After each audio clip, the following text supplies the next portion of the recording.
Welcome back to season two of the Hoof Football podcast, where we're now on to episode number 11. And it's a depleted cast this week. Again, it's me, Lewis, and Charlie.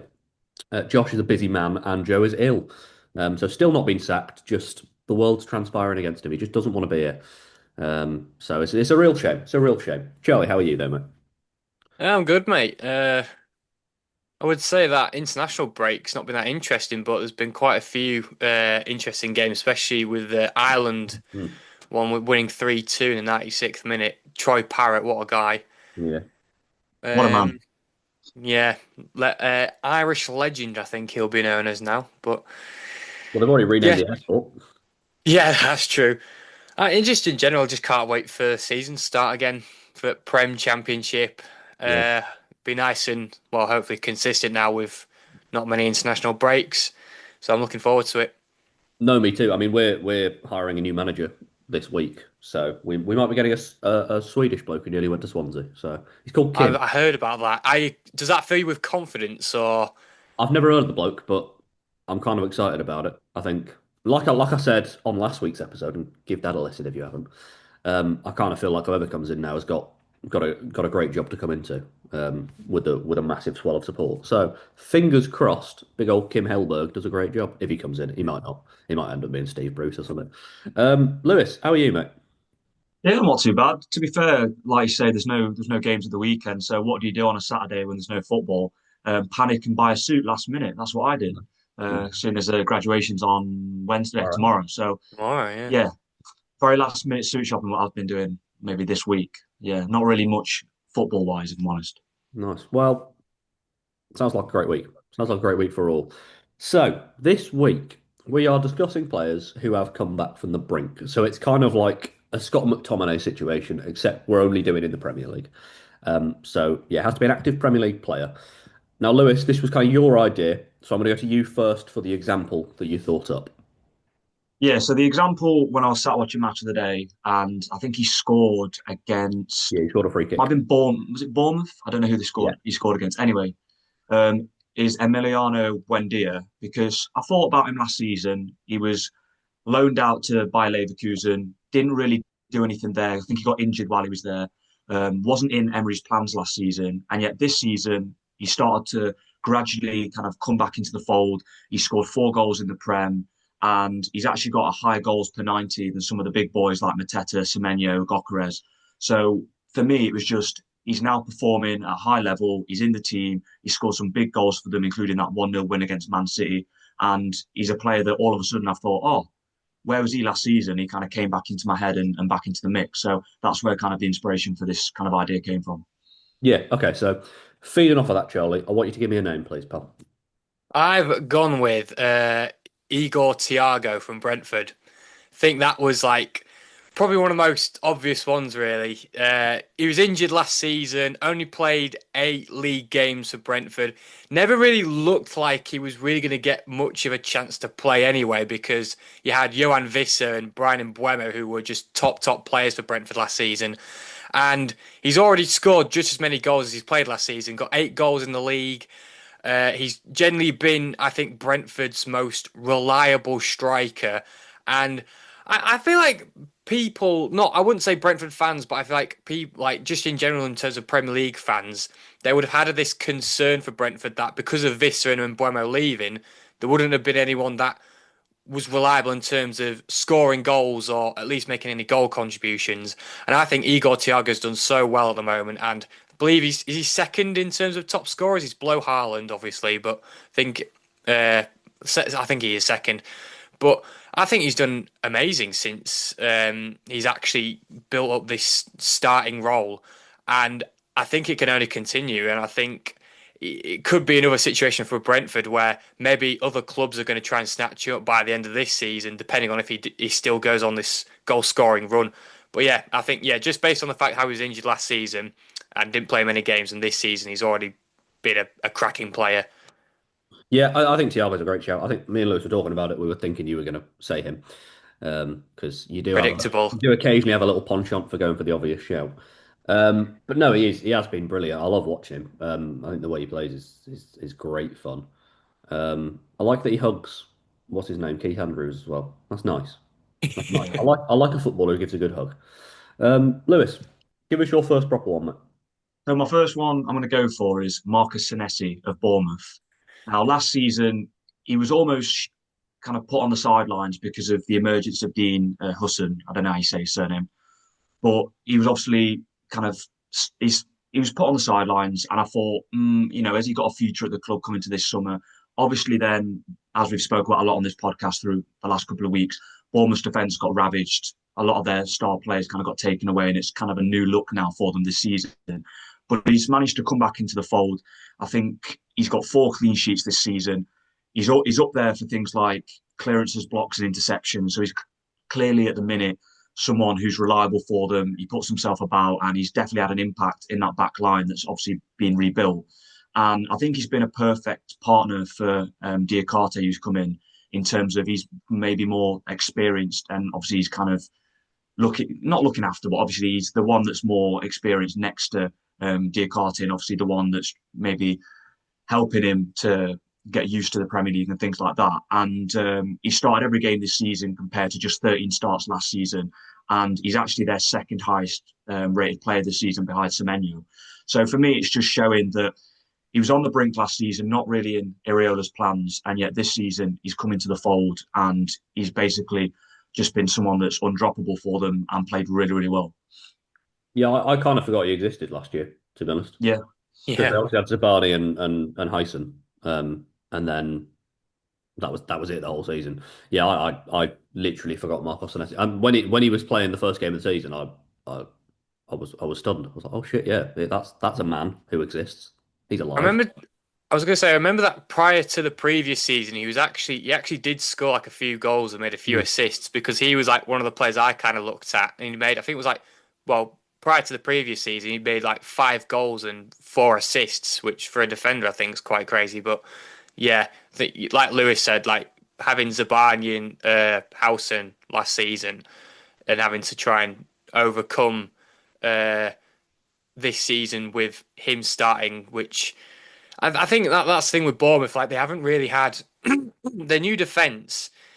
It doesn't look great, but in all fairness, I think they've actually put themselves in a perfect position where they're actually standing out quite well. I know they've got a negative goal difference, but Yeah. Yeah. I think even still, the defense have performed well in certain games, which has been crucial. I think this season. Yeah, I mean they did just get tonked 4-0 by Villa, so that'll hurt your goals. Yeah, that doesn't help, obviously, but. Yeah, I do remember Senesi scoring against United in a 3-0 win. I think, yeah, 2 seasons ago. I've gone for my first one for a player this season who hasn't scored yet. And he is an attacker, but I think he's valid here. I've gone for Crescencio Somerville. Um, because I think he only played 780 minutes last season, which is equivalent to less than 9 full games. It's about 8.6 when I checked it. This season he's already played 645 minutes, so he's going to surpass that quite comfortably unless he gets a big injury. And he did have an injury last season, so fair enough. But I think a lot of the times when I've watched West Ham, it's been Somerville who's been the most lively player for him. Um, and I think that's just kind of an improvement based on where he was last year. No, no, I did look at Somerville to be fair, and my main thing was thinking his impact this season, as you just said, with where West Ham are, I was kind of went against him in terms of he's definitely doing better than last season and getting more consistency, and he's been one of their better players. But it was more just how poor West Ham have been. But I think he's definitely someone that can be considered based on the fact that he wasn't really in the equation because of injuries and kind of problems with maybe just joining West Ham last season.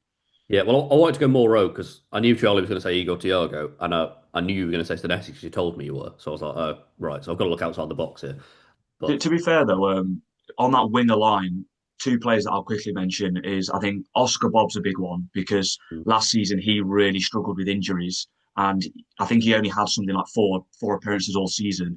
And even though he's not starting this season, he's kind of obviously behind Savinho and Doku. He has kind of started in the Champions League and the cups, but he's also making appearances regularly. And probably someone who is shining for Norway as well, who have obviously just qualified for the World Cup. So he's definitely a player who I think's emerged this season compared to last. And I think not as much, but similar to Somerville, Wilson Odobert at Tottenham, I think is someone that he was playing last season, but not consistently. And he also had injuries. Whereas this year, I think he scored at the weekend, just gone. and he's just looked a lot much. He's looked a lot more of a better player, and he's getting more consistency under Thomas Frank. So they're the kind of two on that winger line that I thought of. Yeah, Alderweir's a shout. I'm not sure Oscar Bob's emerged this season, but Not Alderweir's necessarily merged, but playing more on that kind of rejuvenated in the sense of like the injury kind of problem for him. But yeah. yeah, I get what you mean. Charlie, have you got another one for us, mate? I've speaking of Tottenham, I feel like this certain player is mainly based on the fact that he was injured a lot last season. I've gone with Mickey van der Ven, Right? and yeah, well, Okay, I explain. think I'll the reason why I say this is because again, like most of the time he was injured last season, he missed like well a lot of games for Spurs. I think that. You look to how Tottenham did in the Prem last season with Ange. I know obviously they didn't exactly perform greatly, but I feel like defensively they probably could have done a lot more better. And I feel like under the guidance with Mickey van der Ven being in the squad, especially in the centre half, I think that's been crucial for this season, especially in the Champions League as well. Because if I feel like if they didn't have Van der Ven at centre half, maybe a hot take, I don't think Spurs would be doing as well in the Champions League. Although it does depend on, I guess, who they're playing. That's But that's not a hot take, Charlie. oh well, fair enough.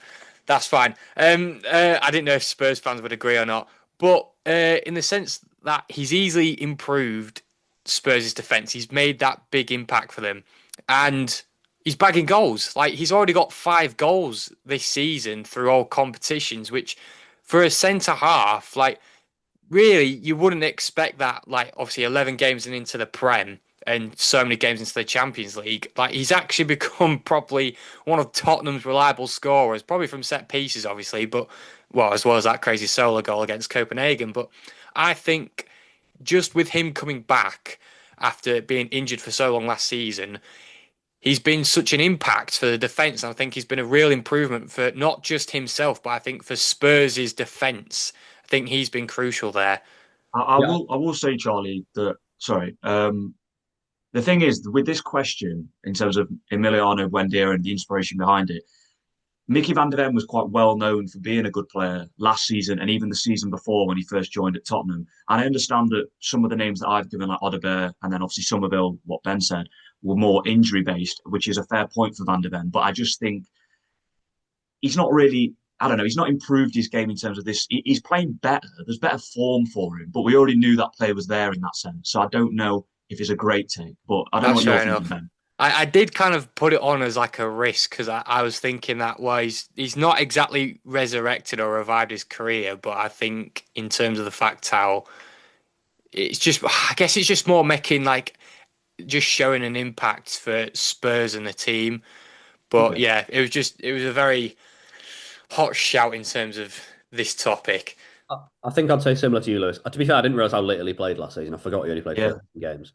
So I see your point from that perspective, but I agree with Lewis. It's not really a career revival because, 23, 24, he was great for him. And before that, he was well spoken of. I haven't seen him play, but he was well spoken of. I think a more kind of proper career revival this season, it's Casemiro. I've gone Casemiro. ooh, okay. It's I'll my hear more it. rogue shout. Yeah, I'll hear it. Because he played quite a lot last season, but I think he was shit quite a lot last season. Whereas this season, I think he's been less shit. He scored 3 goals. I know he's not really measured on that, but he has scored 3 goals. One of them was massive deflection. But United look a better side now, and I don't think it's all because of Casemiro. I think it's probably a bit of Casemiro being better and the side being better to help Casemiro. But he's having to do less running, and he's kind of sticking to what he does best. And I think he's been pretty good at it. Chelsea red card aside, I think he's looked solid pretty much every game. Yeah, I think that he's better kind of understood in the formation and in the with his manager in terms of Amarin. I think that they've used the formation better this season, and there's that adaptation where they're starting to play to their strengths. And I think that maybe they've partnered him with the correct midfielder this season, or they've played him in a slightly better role for him, and that's obviously reaping the benefits because he definitely has played better.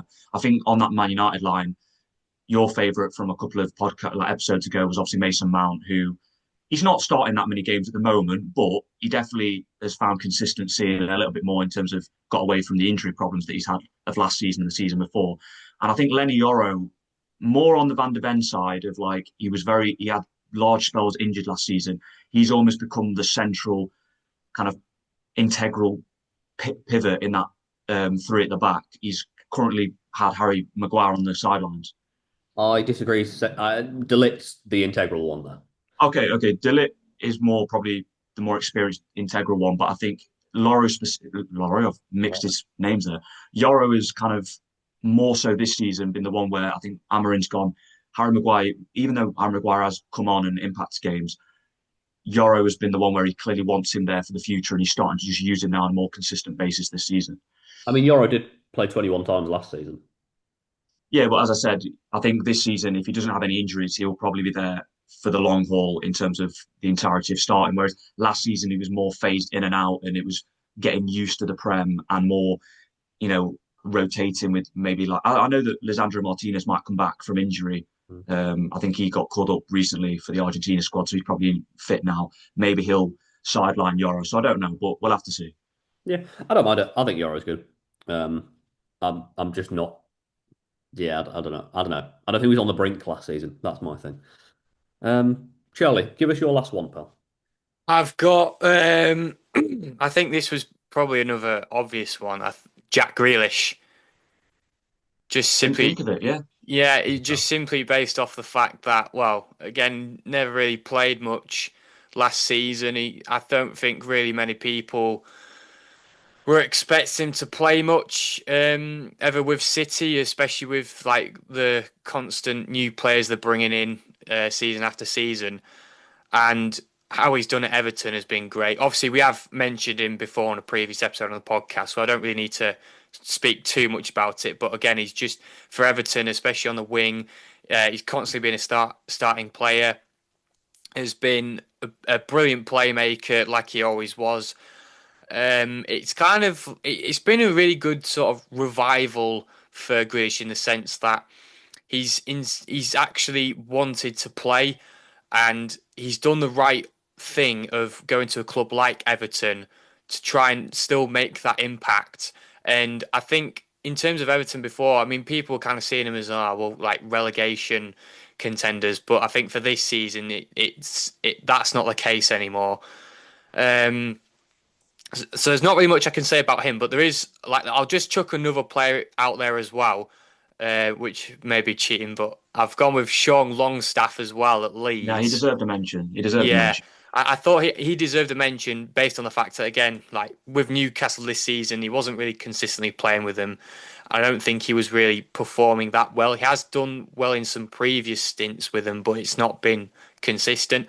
With Leeds, I think he's been the important midfielder for them. I think Leeds' attack we know is terrible, and I think in terms of the fact that he's been able to at least try and benefit the attack and help create chances constantly has at least been something for them, even though they can't finish them. But I'm not complaining because I absolutely hate Leeds. Um, but yeah, I think he was worth a mention. I didn't know if any of you had maybe picked him as well as Grealish, but yeah, those two players to me kind of stick out as resurrected anyway. That's fair. I didn't have him down. The only other player I had down was Ricardo Calafiore because it was all about Lewis Skelly last season, and Calafiore's just taken that over. Um, I think it's probably time we decide on a one. I would say. I think. Sorry, I will just give Oh, a quick shout out, just in homage to kind of Josh not being here, because I know that he maybe would want this player said. Martin Dubravka, only because, Yeah, right, quick one liner. Last season he was behind Pope. He's come in, he's got the highest save percentage in the league, and he's actually starting every game. And someone slated me on a TikTok saying that for like the relegation best 11, I hadn't put him in. So Martin Dubravka, there you go for the Burnley fans. well, neither did I. So. I also got slated. Yeah, like I say, it's time we decide on a one. I think the shout I like the best, if I'm honest, is Marcos Senesi. yeah, Yeah, That's yeah. that's where I I could happily agree with that. Yeah, Yeah, I just think Igor Thiago, a little bit obvious, but it's a good shout. So I'd probably go Senesi maybe. Yeah, I like Senesi. Okay, we're putting our flag in the ground. Marcos Senesi is the best revival in the Premier League this season. We'll be back shortly for a quiz. Welcome back to the Hoof Football Podcast, where it's quiz time. And the international break is in full swing, so it is time for an international lineup. So, excluding a miracle result against Spain, Turkey are going to finish second in Group E of UEFA World Cup qualifying, meaning they will go into the playoff round.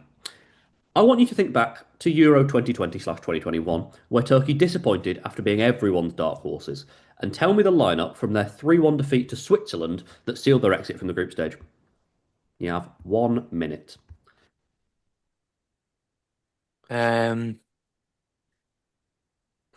The Swiss team, by the way, is full of some ballers. You've got Haris Seferovic, who, to be honest, is shit, but he's on there. Shaqiri, obviously, and Bolo.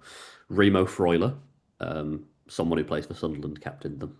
I don't know. Sylvan Vidma, he's in there. Akanji, Nico Elvedi as well. Ricardo Rodriguez, Jan Sommer, Steven Zuber. Gregor Kerbel's on the bench as well, so I guess that's before he went big time. Kevin Mbabu, what a player. Newcastle's favourite Fabian Schär, he's on the bench. Ruben Vargas, he was on the bench. yeah, Fabian Schär on the bench. Admir Mehmedi, not to be confused with Bristol City's Anis Mehmeti. Christian Fastnacht on the bench as well. Jibril Sow. Former Chelsea legend Dennis Zakaria. What a player. Great time at Chelsea that was. Yeah, great little team. Great little team. Shaqiri scored too, actually. I'm going to say, I do not know how to spell these players' names. I don't know if I'm going to be able to pronounce them very well. You should have an advantage here because your club's owned by Turkish people. So. Yeah, it is. It's like some of the players I'm trying to think of. I know that Guller and people won't have been in that squad yet. I think that's what's throwing me. Or And like maybe Yildiz. they have. Well, maybe they have. Oh, maybe then. Oh, that's a rogue name. Chuck him in.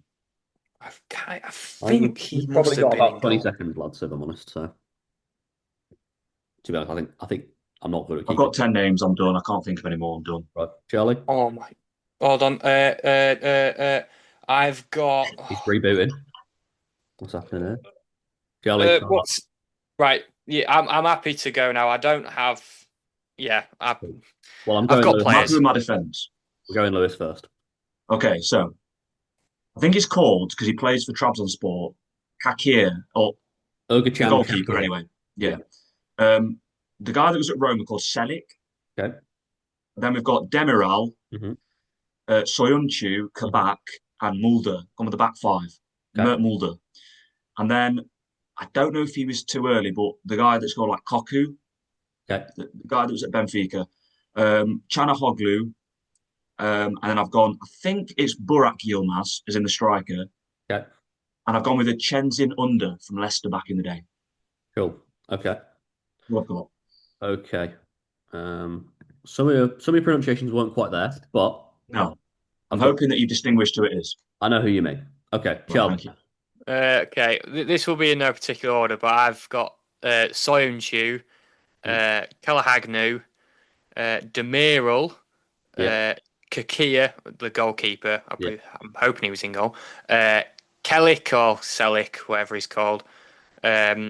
Yilmaz, Under, Koku or Kirku, however you pronounce it. And I'm hoping he's in here. Ozan Tufan. Oh, I love that. Wow. I And love that. that's everyone from me. I don't mind that. Wow. Okay. Come on, Hull City Turkish legend, please. Well, on the bench, I'll list you some of the names. Orkun Kökçü's on the bench. Okay. Ozan Kabak is on the bench. Damn. Who else have we got on there that you said? No one. Enes Ünal's on the bench. Just a little throwback for you. The Yeah. actual lineup is as follows. It's Ergochan Shakir in goal. It is Celik at right back. It's a centre-back partnership of Demiral and Soyuncu with Mert Mulder at left-back. Good shout, Lewis. Come on. Good shout from you. Fair The play. holding midfielder was a man called Ayhan. And in front of him, you have Ozan Tufan.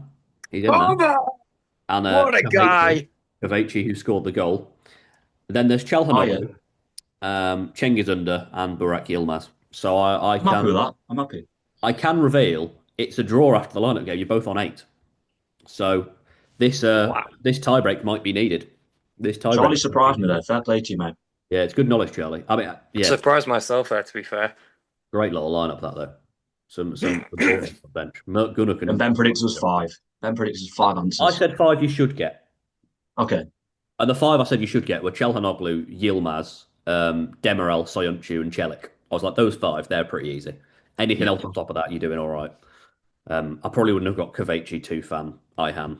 I think I would have struggled with Mulder. As soon as I saw it, I would have known him, but I would have struggled at the time. So that's the team. So it's 8-all currently. Question two. Portugal beat Armenia 9-1 on Sunday, with João Neves scoring a hat-trick. His only other previous senior hat-trick came for PSG against which team? Is it A, Toulouse, B, Angers, C, Lyon, or D, Saint-Etienne? Yeah, I'm done. Yeah, I'm done. Charlie, you can go first this time. uh, No? Losing my voice. I've gone with Leon. Okay. Lewis? Oh, I think it is, but I went with Toulouse, so I think I'm wrong. It's Toulouse. Oh, I'm It not. was Toulouse. When he said it, it sounded right, but no. Yeah, no, it's Toulouse. Okay. Question three. Curacao will become the smallest ever nation to reach a World Cup if they secure just a point against Jamaica on Wednesday, so tomorrow. Yesterday, when this goes out. Which former Premier League striker leads the line for them? Ooh. Which former Oh, Premier League striker leads the line for Curacao? oh dear. There's only one man in my head, but he plays for Benin. Get out of my head. Former Premier League striker. I'm not going to give you the team because I'm not giving any clues on this. I was just thinking Cuckoo Martina. He's not a striker. Uh, I think he played for Former Cape Premier Verde League anyway. striker. I have no idea. God. If you're giving me a club, I might have been able to guess, but Can you give us like an era? Like an era of, is he like, because obviously he's not in the yeah. Prem now, I'm guessing. No, he's not in the Prem now. We're looking kind of. I'm trying to think exactly. It's like late 2010s, early 2020s. I can't tell you. I don't know exactly which years he was active in the Premier League, but Oh, the club will have it helped me wasn't here. many, if I'm honest. He wasn't here for long. Oh, oh no. Right, I know it's wrong, but he's coming to my head. I don't think he's a striker, so I'm just gonna randomly throw out Bebe. Okay, yeah, that's Cape Verde. Yeah, there we go. Shelley, Mate, honestly, I'm just gonna pass. I have absolutely no idea. I just can't think. it's former Brighton striker Jurgen Locadia. Oh, he used to be Dutch, that's why. Yeah, I Used thought to be you'd get that, Lewis. Dutch. I'm disappointed I in that. don't. I don't think I I know, would have I'm got that. disappointed. Okay, question four. After losing to the Democratic Republic of Congo on penalties, Nigeria have failed to reach consecutive World Cups. When was the last time before Qatar that they failed to qualify? Failed to qualify. So they haven't reached the last two. Before then, when was the last time they didn't reach the World Cup? Fun fact: our centre back Semir J missed that penalty Yep, but that to fills you with send confidence. out. Yeah, I've got an Um, answer. when was the last time? I've got an answer. Yep. Yeah, I've got my answer. Lewis, go on, mate. I'm going to go 2010 because 2014, I remember Hamid Musa scoring a great goal. And 2018, I remember the Messi where he controls it with his knee, and they obviously were at the World Cup. So I'm going to go with 2010. Okay, Charlie. Gone with 2006. It's 1990.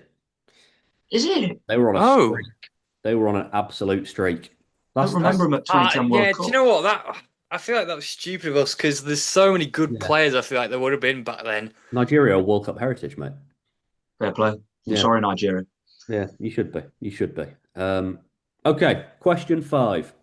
So Ferran Torres scored in Spain's 4-0 win over Georgia, making him the country's joint 10th highest scorer with 23 goals. David Villa is top, but how many has he scored? Obviously, his closest win, spot on's 5 points. How many did Faranga? Oh, Ferran's on 23 and he's 10th. How many has David Villa got? I I remember, swear I've I seen like remember, a stat like this before on a. I remember Morata is up there like third, and Yeah, I think I he know is. what he was on. Okay, I'm gonna say Just wait till Charlie's got an answer so you don't give him any hints. okay. Because last I've week's got game made was I, impressive. this number. Yeah, I've got my answer. Okay, Charlie, I'm going to let you go first, Matt. I don't know if it's too low, but I've gone with 47. Okay, Lewis. I'm gonna go 41. Well, it's a good thing I prepped the tiebreak. because it's 9-all. The correct answer is 59. Oh, it was Damn, I blew one. it away. So it's time for the tie-break question for the first time ever. It's currently 9-all. Winner What is takes my it middle away. name? No, we've done that, and I don't know your middle name. Including Ferran, how many of Spain's top 20 scorers are still playing? How many of their top 20 are still active? Hmm. And this is also a closest wins. And if you draw this, it's just a draw. Top 20 is quite a broad spectrum there. Mm. Mm. That's 'Cause You know, what, I've got my answer. Like it. I'm stuck between two Okay, numbers, so I'm hoping Lewis doesn't get one of them. I'm gonna lock in. I'm gonna right. I'm thinking in my head. I'll just because I'll say my answer. Do you want me to go first? Yeah. Yeah. Right. Pedro's still playing. He might be up there. Okay. We've got the likes of Morata. We've already mentioned. Ferran Torres. We've already mentioned. There's a couple of others that must be in there. So I'm gonna go with. Let's go with a five. Go five. Charlie? Still no. I've gone with 8. So, if I can pull up the list, if I've still got it, if it loads, it's now not loading. Off the top of my head, Pedro, Ferran, Morata, Mikel Oyarzabal, Yeah. uh, Okay. and there was one other who I can't remember. So it is 5. Yes. Lewis has got it dead on. Lewis wins the quiz on the tiebreak question. Well done, Lewis.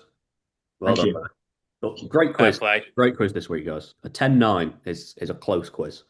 You know what? Thank you, Ben, for creating the quiz. Great quiz. Well, that's all right. I feel like I don't get enough praise for these quizzes, and I've Thank you been. for prepping the tiebreaker as well. Yeah, I'm glad I did. I'm glad I did. Well, for the first time in Hoof history, there has been a tiebreak, and it's been me. Charlie, give us some trivia, pal. Okay, so we have got the North London Derby coming up on Sunday at the Emirates. As you may or may not know, um, Tottenham haven't won against Arsenal at the Emirates in the Premier League since November 2010, where they won 3-2 in an incredible turnaround.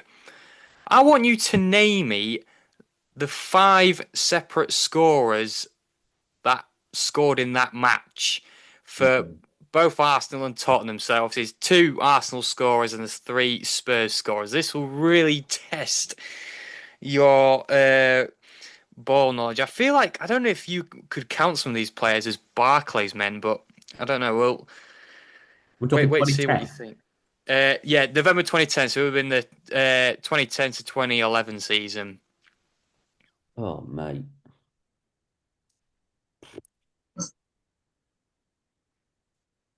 I've got one name down.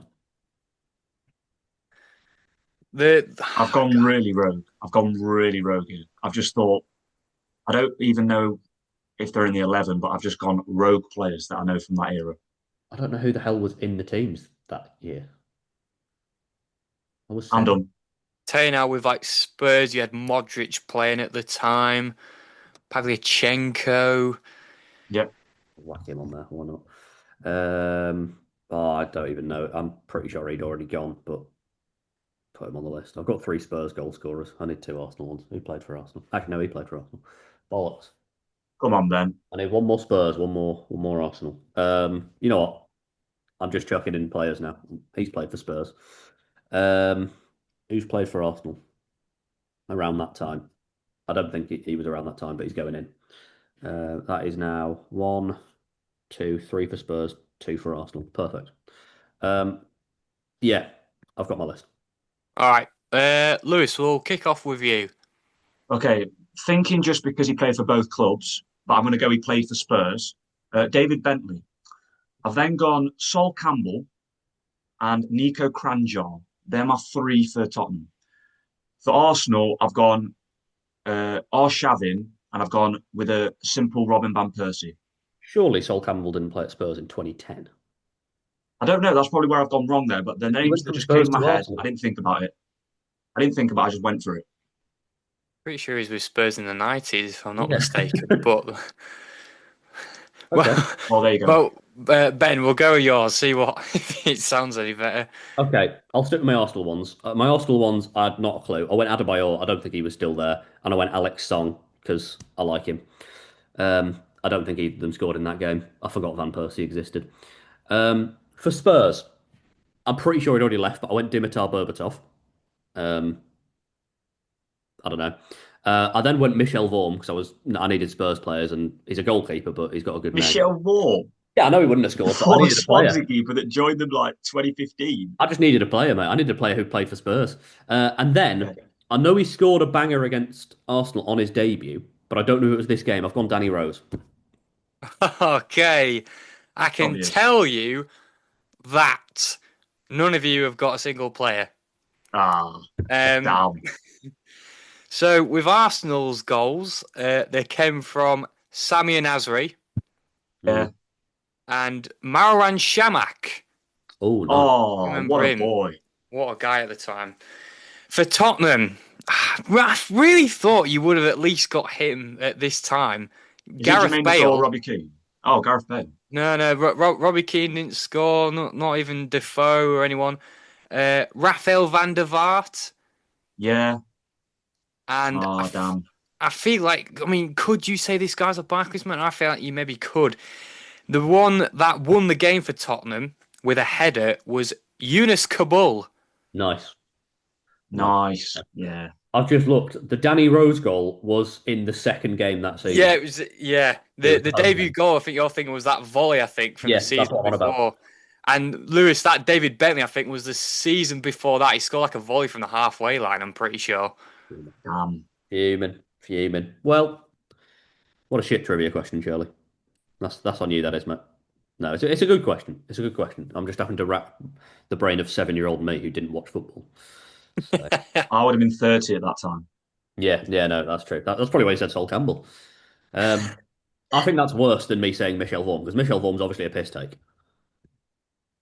Yeah, but I knew that he played for both of them, didn't he? He did, but he didn't play for Spurs. I was just going off players that played for both. I thought maybe there's something there. There's some kind of little bit of Well, interest. well, there you go. Yeah, thanks for the trivia, Charlie. Thanks for winning the quiz, Lewis, and thanks for listening and watching, viewers and listeners at home.